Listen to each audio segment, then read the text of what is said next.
Oui, ben c'est ça, le désert médical, les moyens de communication, les services qui s'éloignent de plus en plus. Et puis, qu'est-ce qu'il y a encore qui manquerait? Des gens? Oui, des gens.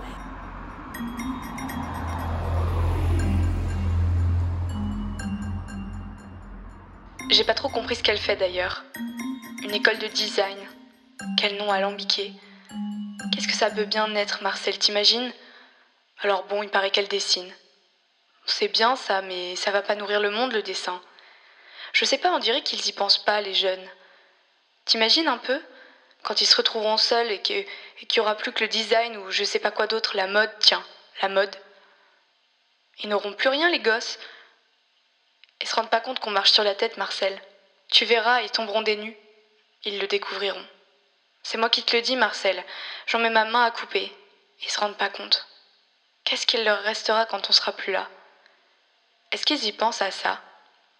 Est-ce qu'ils savent qu'un jour, on sera plus là? Qu'il ne restera plus qu'eux?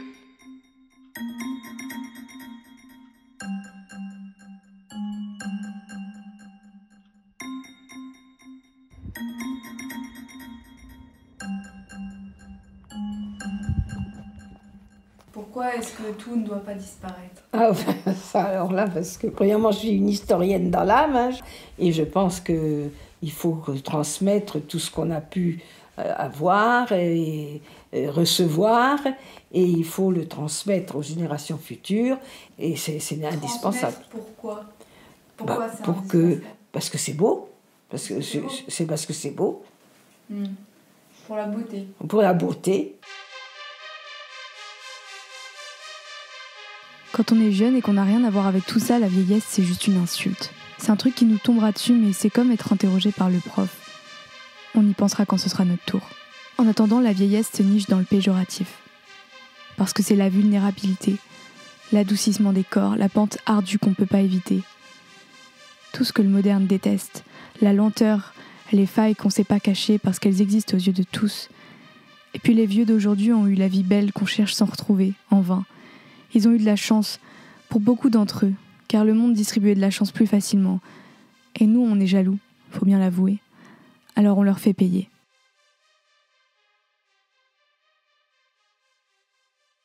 Ça veut dire quoi pour toi le mot ancien? Ah! D'abord, on est ancien que si on était quelque chose. On n'est pas ancien par simplement le fait d'avoir été longtemps au même endroit ou dans la même communauté, etc. Ça, c'est les vieux. Mais les anciens, c'est des gens qui ont marqué leur passé, qui ont laissé des traces et qui ont des choses à raconter. Et on peut parler des gens qui nous ont précédés, donc, et puis de tout ce qui s'est passé. On détient un peu l'histoire du village. Quand on va partir, eh ben maintenant, il n'y a plus tellement de gens qui ont beaucoup de souvenirs à raconter. Ancien, ça veut dire qu'il y a une âme du passé.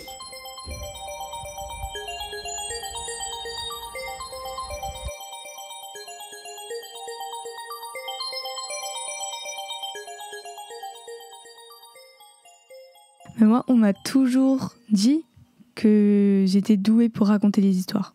Et à force, j'ai remarqué qu'il y a certaines histoires qui sont plus susceptibles d'être racontées.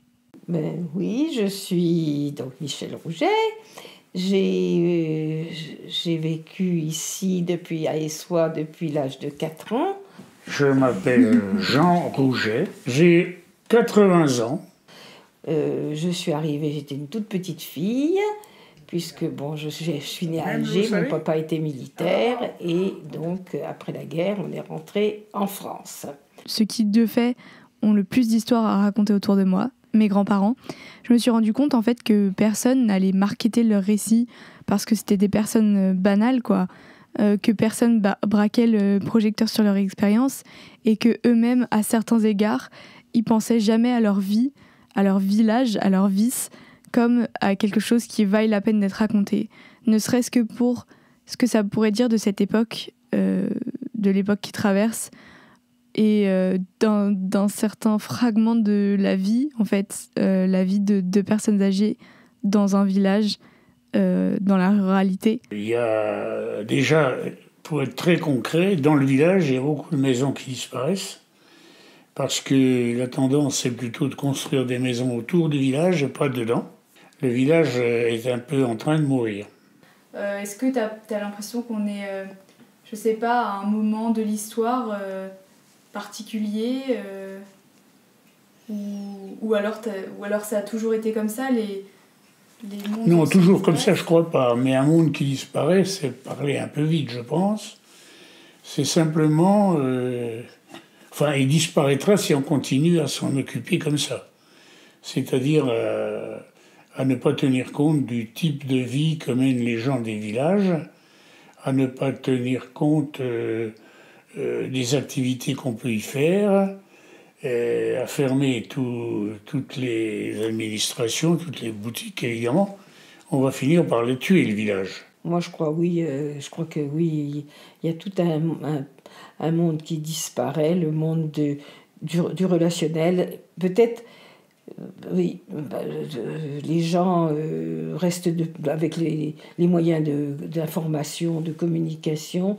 On dit communiquer, mais en fait, on est chez soi, on reçoit l'information chez soi, on travaille sur son ordinateur, on sort pratiquement, on n'a pas besoin de sortir, on a le téléphone, on a tout, on n'a pas besoin de sortir et on a tout chez soi. Mais il y a aussi en soi une volonté de se tourner vers les autres ou pas.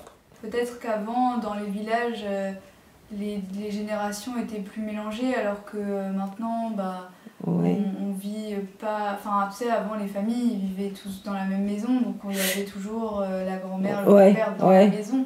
Et là, c'est vrai que nous, on voit rarement des personnes âgées, et les personnes âgées, finalement, si elles n'ont pas leurs petits-enfants et tout, elles voient quand même rarement, côtoient rarement des cohortes de jeunes, ou des...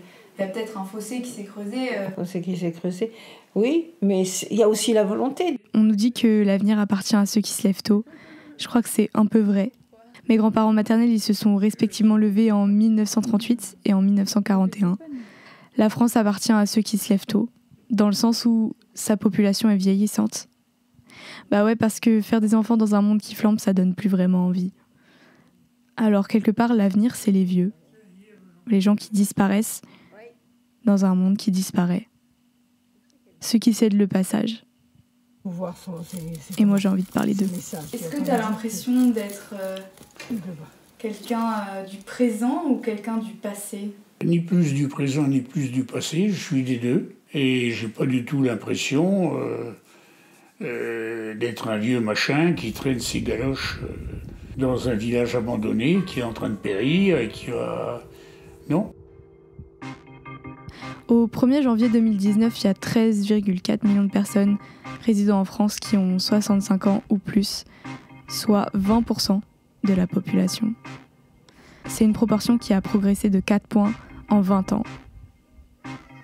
Donc les boomers, comme on les appelle, ils sont de plus en plus nombreux à être vieux. Est-ce que pour autant, nous, on s'intéresse plus à la vieillesse, nous les futurs vieux ? Si comme moi, vous avez entendu parler des EHPAD Orpea, du scandale, dans lesquels on ne donnait pas assez de couches aux résidents pour faire des économies débiles, alors vous savez que non.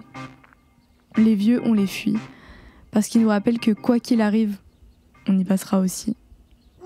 En fait, les vieux, c'est un peu comme des miroirs des futurs nous. Dans la communication entre les générations, ça manque un petit peu de rapport. C'est pour ça que le Covid n'a pas arrangé les choses, parce que toutes les petites manifestations qu'il pouvait avoir, qui ont été interrompues, ont fait qu'on n'a pas pu avoir des échanges. Peut-être que les échanges, quand même, vont reprendre entre les générations. On espère, parce qu'effectivement, pour le moment, chacun vit un peu chez soi, et c'est dommage. Tu trouves que les jeunes, par exemple, ils ne s'intéressent pas assez à la vieillesse, aux anciens ? Peut-être pas assez à la vieillesse. Oui, il y a un peu de l'indifférence. Mes grands-parents, ils s'appellent Michel et Jean. Ils habitent à Essois, Et le nom vous dit rien, je sais. Alors, Essoix, c'est un village qui aujourd'hui compte 710 personnes, mais qui en a compté beaucoup plus, qui a compté jusqu'à 1800 et quelques personnes. C'est un bourg où il n'y a pas d'industrie pratiquement, il n'y a que quelques vignerons. C'est un village qui est à 50 km au sud de Troyes, mais c'est surtout le village de Michel, de mon épouse. Donc en fait, t'es un peu venu vivre ici par amour pour mamie? Voilà. Qui a une âme, qui a des vieilles pierres, qui a des vieux toits, qui a un vieux jardin, des vieux pommiers. Enfin bon, tout ce qu'on aime, nous, dans notre vie, tout en essayant de vivre moderne, mais avec du passé. Essoix, c'est un petit village dans lequel j'ai passé la plupart de mes vacances d'enfant. En étant enfant, il y a certaines choses qu'on ne peut pas remarquer tout de suite. Les tonnes de maisons à vendre. Les voyages d'1 heure pour trouver un médecin compétent, et encore qui aurait sans doute dû partir à la retraite depuis un moment. Le réseau qui passe pas, et le temps qui passe, lui, qui confirme le fait que non, c'est pas juste qu'il faut attendre, c'est qu'il faut comprendre que ça viendra pas. Tout le monde s'en fout de vos nouvelles de toute façon. Et puis vous pourrez même plus nous les dire en vrai, bientôt, vu qu'on va aussi supprimer vos gares. Et les gens. Les gens se cassent, parce que l'avenir n'est pas là. Est-ce que tu trouves qu'il y a une rupture d'égalité avec d'autres territoires? Est-ce que tu as l'impression qu'il y a une espèce d'abandon des... Ça, c'est sûr qu'un abandon de la ruralité, hein, ça c'est sûr. Hein. Par contre, ici, on n'est encore pas trop abandonné par rapport à d'autres coins, parce qu'on regarde des émissions sur l'Aubrac ou des choses comme ça, ou dans les Cévennes. Donc nous, on n'est quand même pas loin de Paris. On a quand même encore des moyens de communication, même s'ils sont un petit peu irréguliers. Les gens ont plaisir à se retrouver. Les gens vivent plus proches les uns des autres. Et c'est une vie plus riche parce que je me semble qu'il y a plus d'échanges possibles qu'en ville. Mais tout ça suppose qu'on ne torde pas le cou, effectivement, à tout ce qui existe dans le village, quoi. Hein. Non, on n'a pas l'impression d'être abandonné, à condition qu'on ne coupe pas tous les moyens de communication. Et il faut travailler dans le sens de la revitalisation. Pour toi, c'est la faute des gens? Ah oui. C'est pas de la faute de la politique ou... Oh non, non, c'est la faute de la façon dont on vit. Mais parce que... Ah, alors est-ce que tu penses parce que les gens sont égoïstes par nature ou est-ce que c'est l'époque qui façonne les gens? C'est l'époque qui façonne ça aussi. Hein. J'avais pas prévu de bouger, il y a toujours eu tout à Paris, le monde entier. Il m'a toujours semblé pouvait être contenu dans Paris. Et puis j'ai préparé un entretien d'embauche, je l'ai passé, réussi, tout empêtré dans mon horizon parisien, mes rêves encastrés dans le périph' embouteillé. Il n'y a jamais eu d'ailleurs, il n'y a jamais eu de volonté de s'extraire de cette ville trop rapide. On se demande comment ils ont pu avoir cette drôle d'idée d'habiter ailleurs. Mais en même temps, il y a eu le Covid. Il y a eu cette envie de se remettre au vert. Donc par exemple, la population de Paris, elle a baissé de 5%, non, de 0,5% par an. Mais du coup, quand ils bougent, il faut augmenter les prix de l'immobilier. Et en plus, ils arrivent dans des milieux plus ruraux qui sont complètement éloignés des problématiques locales. Rural, adjectif, qui caractérise la vie des campagnes. Les campagnes, un seul et même sujet. À nous entendre, les campagnes sont toutes les mêmes. Moi, j'en connais qu'une seule. Essoix. C'est effectivement mon village, où je suis allée à l'école, où quand je fais les courses, je rencontre tous ceux de ma génération, très rurale. On a toutes les commodités. Ce qui est moche, c'est notre façon de traiter les vieux. C'est nous qui rendons l'âge laid. Dans ce système-là, on a oublié comment prendre soin les uns des autres et surtout comment prendre soin de celles et ceux qui en ont besoin. On n'a plus le temps pour eux et on n'a plus le temps d'y réfléchir et personne trouve ça grave. Moi, ce qui me fait le plus peur, c'est l'égoïsme des gens. Alors ça se manifeste de différentes façons, hein, mais ça me paraît être le point dominant. Le fric et l'égoïsme. Est-ce que la vieillesse, c'était quelque chose qui te faisait peur ou c'est quelque chose qui te fait peur encore? Non. Non, parce que dans le fond, premièrement, on ne se voit pas vieillir. On croit toujours qu'on est jeune. Alors, de temps en temps, il y a des douleurs qui nous rappellent qu'on est plus si jeune que ça. Et puis, parce que, encore une fois, puisque si dans un village, les générations s'entraident, et si les jeunes s'occupent des anciens, ça se passe bien. Bon, on ne dit pas que de temps en temps, on ne pense pas qu'on est un petit peu vieux, puis qu'il faudrait bien qu'on déguerpisse pour faire de la place. Hein. Mais... Moi, ça me fait peur de ne plus disposer de mes moyens. C'est ça, oui. Bon, je m'en perçois. Chaque jour, pratiquement, je me dis, tant que je peux marcher, tant que je peux aller et venir, mais je me vois mal comment que je vais finir. Ça me trotte dans la tête. Je me dis, quand je vois dans les EHPAD ou tout ça, tous ces gens qui... faudrait que... tant qu'on a encore un tant soit peu d'activité physique, c'est bien, mais une fois qu'on est un vrai grabataire, je vois pas l'intérêt. Quand est-ce que tu as eu l'impression d'être vieille pour la première fois ? Oh, il n'y a pas longtemps. Ouais. Pas longtemps, parce que maintenant que je peux moins bien marcher. Alors je me dis, tant que je peux trotter dans ma maison comme elle est grande, puis j'ai ma voiture. Alors ça, c'est indispensable. J'aimerais entendre les vieux parler d'être vieux, avec les trucs chiants et les jolies choses. Ce qu'il y a de beau à se faire éjecter du monde qui tournoie, le temps retrouvé, le corps qui impose de prendre son temps, de se confronter à la résilience, d'accepter l'aide et de retrouver le sens de nos liens avec les autres parce qu'on ne peut plus s'entêter dans l'individualisme. J'aimerais qu'on me raconte tout ce qui reste encore à faire, les vies remplies, les amours qu'on vit qu'à ce moment-là, nos rapports au monde, les yeux pleins de passé qu'on porte sur le futur. J'aimerais qu'on arrête de nous dire qu'on attend la mort quand on est vieux, qu'on a épuisé tout ce qu'il y avait de disponible dans la bibliothèque. Ça suffit. Je vous crois pas. T'as le souvenir de ça ? Moi, si tu veux, il y a un événement qui a accéléré les choses. C'est ma maladie, quoi. Quand je me suis retrouvé dans un fauteuil, et puis ici, sans pouvoir faire tout ce que je voudrais faire, là, c'est sûr que t'en prends un coup derrière les oreilles. Hein. Mais voilà, quoi. C'est surtout ça qui a précipité les choses. Sinon, je n'étais pas plus malheureux que ça. Hein. Et c'est tellement violent, le monde, la vie, ce qu'on attend de nous et ce qu'on attend des autres, ce qu'on cherche et ce qu'on trouve, ce qu'on cherche et ce qu'on trouve pas. Et en plus de ça, il faudrait qu'on nous sucre du temps à profiter. Pourquoi on ne pourrait pas profiter de la vieillesse ? Pourquoi ce ne serait pas une période comme une autre où on kiffe en fait ? Loin des clichés d'une ruralité qui s'endormirait, les gens se battent pour rester éveillés.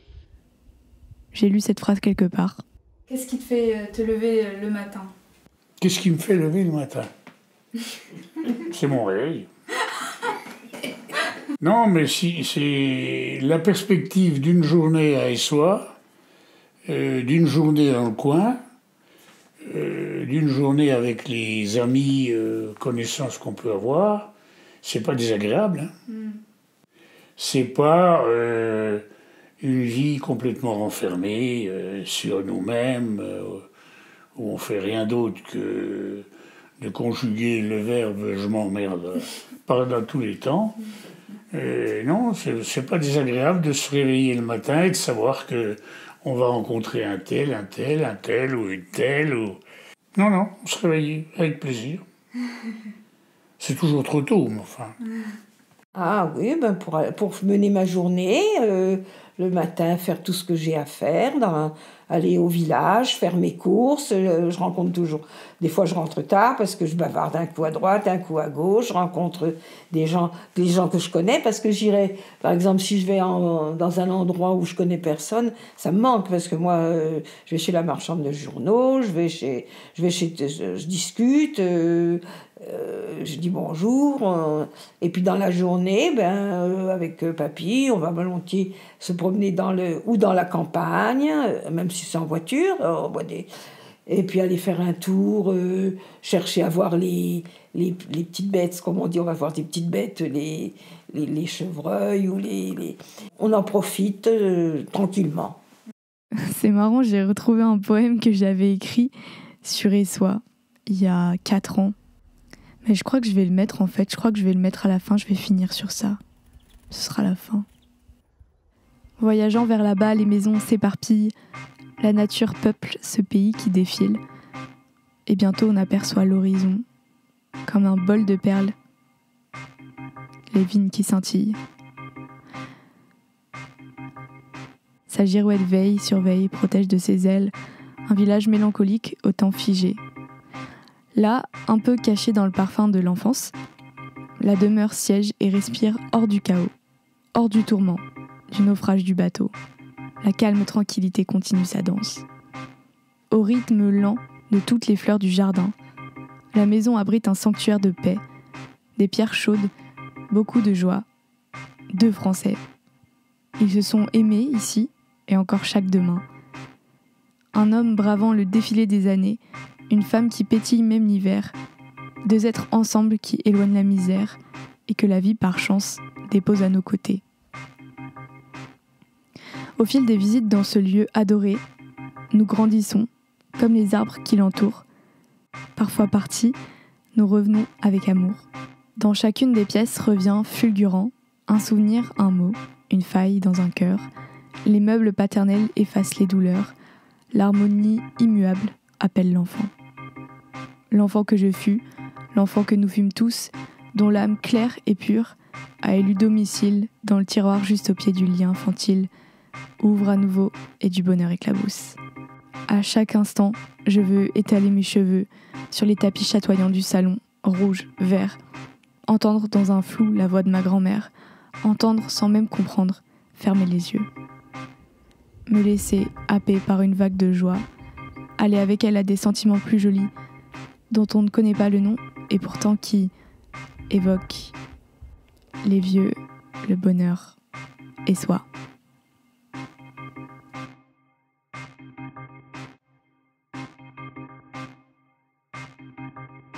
Hein? T'as l'impression d'avoir dit ce que tu voulais, toi? Oh oui, oui, j'ai dit ce que je voulais.